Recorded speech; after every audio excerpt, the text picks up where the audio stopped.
Sergio গর ট্রাম্পের বিশেষ দূত এবং গত কয়েকদিনে বাংলাদেশের কূটনৈতিক বলয়ের আলোচিত এক ব্যক্তি। 3 দিনের ঢাকা সফর শেষে বাংলাদেশ ছেড়েছেন মার্কিন যুক্তরাষ্ট্রের দক্ষিণ ও মধ্য এশিয়া বিষয়ক এই বিশেষ দূত। যাবার দিন তিনি বৈঠক করেছেন প্রধানমন্ত্রী তারেক রহমানের সাথে। প্রশ্ন হচ্ছে, তার সফর নিয়ে কেন ছিল এত আলোচনা?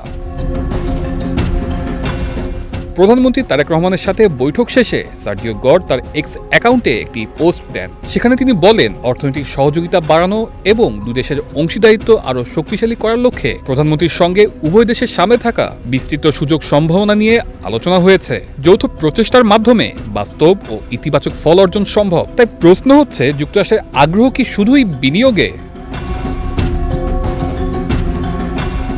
মনে করা হচ্ছে, বাংলাদেশ যদি যুক্তরাষ্ট্র থেকে যথেষ্ট বিনিয়োগ পায় তাহলে যে শঙ্কার জায়গা রয়েছে সেটি আর থাকবে না। তবে ডোনাল্ড ট্রাম্পের বিশেষ দূতের এই সফর যে শুধুই বিনিয়োগই মূল জায়গা নয়, আর এমনটাই মনে করছেন অনেকেই। 3 দিনের ঢাকা সফরের দ্বিতীয় দিন গত শুক্রবার সার্জিও গর কক্সবাজারের রোহিঙ্গা ক্যাম্প পরিদর্শনে যান। সে সময় তিনি বলেন, যুক্তরাষ্ট্র এই শিবিরকে সহায়তা দিয়ে আসছে এবং বিশ্বজুড়ে আমাদের অংশীদারদের প্রতি আহ্বান জানাচ্ছি তারা যেন তাদের সহায়তার পরিমাণ বৃদ্ধি করেন। প্রধানমন্ত্রীর সাথে বৈঠকেও আলোচনা এসেছে এই বিষয়টি।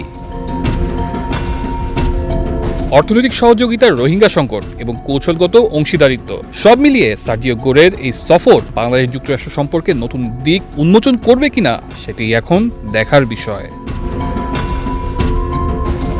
তানজিলুর রহমান তুষার, বৈশাখী সংবাদ।